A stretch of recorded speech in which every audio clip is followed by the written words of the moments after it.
Why is the Austrian economy so rich? Why is Vienna the most livable city in the world? Austria is a landlocked country in Central Europe, which is surrounded by many rich neighbours including Germany and Switzerland, which is very useful as Austria can export to their neighbours. If I ask you who was richer, Austria or Germany, you'd probably say Germany. But if you account for the population and living costs, it turns out to be Austria. Its GDP per capita is $60,400 compared to Germany, which is $57,500. Austria is made up of 9 states, similar to how Germany is broken up into states, and one of these states is Vienna, which is one of the richest areas in the EU, and in this video, Vienna will be our focus. As well as Austria being one of the richest countries in the world, Vienna is also the world's most livable city. So how did Austria become so rich whilst making sure that its capital is the most livable place in the world?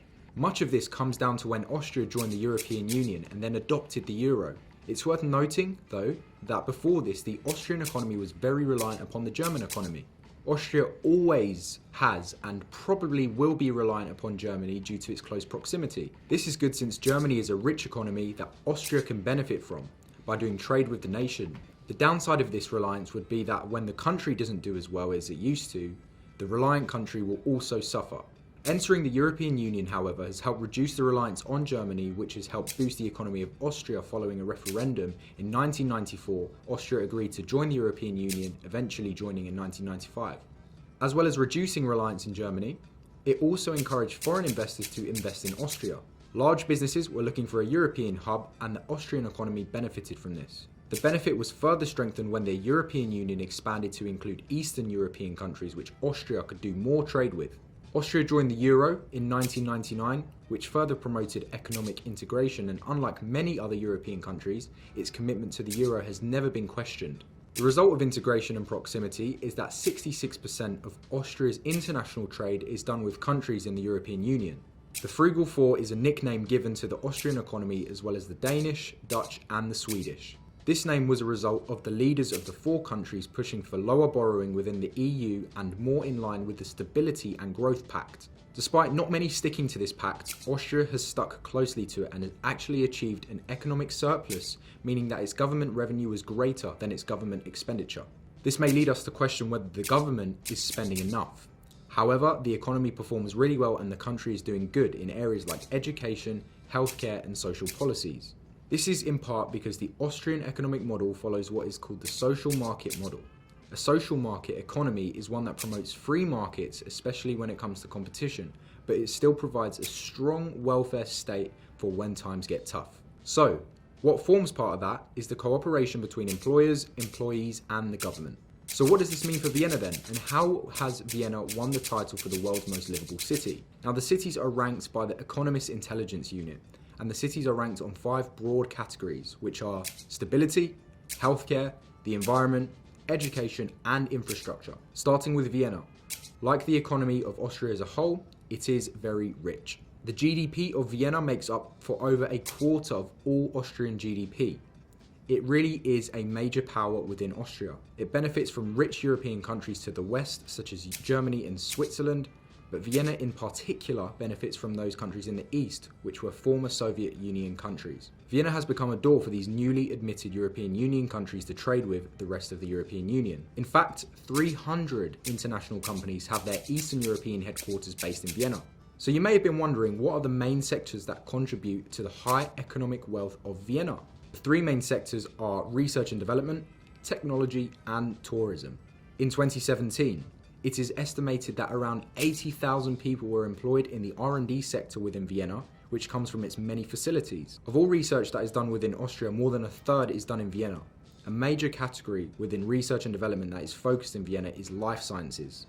Large life science companies such as Valneva and Themis Bioscience are based in Vienna, and it has been ranked as the top performer in the People Per Hour Startup Cities Index. The tech sector in Vienna is also great. It is one of the largest tech centres across Europe, with the tech workforce in Vienna being made up of around 75,000 workers, with a lot of focus being on the electronic components that make up technology. All of the major multinational tech companies have a presence in Austria, like Microsoft and even Samsung. And in terms of internet accessibility, it is ranked in the top 10 internet cities globally. So, therefore, it's no real surprise that technology plays a major role in the economy of this Austrian city. Furthermore, the high salaries that jobs in the R&D sector and technology sector receive also adds to the strong economy of Vienna. The strong presence of these sectors within Vienna also encourage more high value added companies to be set up within the country. And last but not least, Vienna is very big on tourism, as I'm sure most of you know. Vienna attracts many tourists coming for a long weekend break, thanks to the cheap but scary flights of companies like Ryanair. However, a much bigger part of Austrian tourism is its conference sector. Vienna is one of the most popular conference centres across the world. It has many conference centres that can host audiences in the tens of thousands, and if you consider the low cost but very scary flights of Ryanair and the beautiful architecture of the place, it's no surprise that so many conferences are hosted here. As Austria focuses on conferences rather than just the standard weekend break, it means the Austrian economy can charge more for these services. All of these factors lead to Austria being one of the few developed economies that has a positive trade balance, which means its exports are greater than its imports. A lot of that is driven by Vienna and its key companies. Apart from money, there are a lot of other contributing factors that have helped Vienna become the most livable city in the world. A major contributor for this is housing. As the Austrian economy follows social market principles, it means that renters are protected and house building is actually promoted by the state, thus increasing the supply of homes. Since the start of the millennium, house prices in Austria have increased by about 50%, and due to the economic prestige of Vienna, they have risen much quicker and have actually gone up by around 33% in the last 6 years. Although this may seem like a large increase, when compared to other cities, this would seem low. For example, in London, which is the home of London Trading Index, in the decade of following 2010, it is estimated that housing prices have increased by 74%. This could potentially explain as to why many people have a low RDI. House building in Vienna is something that is very useful as more and more people move to Vienna in search for a better life. This increased house building increases supply and helps push the cost down for renters. Low housing costs, accompanied by high wage potential, help those that live in Vienna to experience a good well-being. Another reason why Vienna is ranked as the most livable city is the ease to get around the city. There is lots of well-integrated public transport in Vienna, and even lots to other major cities. If you want to visit for a day or two, you can get an annual season ticket for around €365, and that will cover all of your buses, trains, trams, and all of your underground rides. This is something for those that live in London could dream for, as that probably is the same cost for a monthly train ticket. Living in Vienna is really quite cheap for a developed country. Finally, there is the scenic environment within Vienna and the whole of Austria. As you take a stroll through Vienna, you will see lots of grand mansions and housing with a wide range of architectural styles. And even with the increased house building, it doesn't take away from the architectural beauty, and the city looks quite pleasant. Apart from housing, Vienna also has 2,000 parks, making it one of the greatest cities in the world. And coupled with the beautiful architecture, it isn't surprising why it is awarded the UNESCO heritage status in the early 2000s.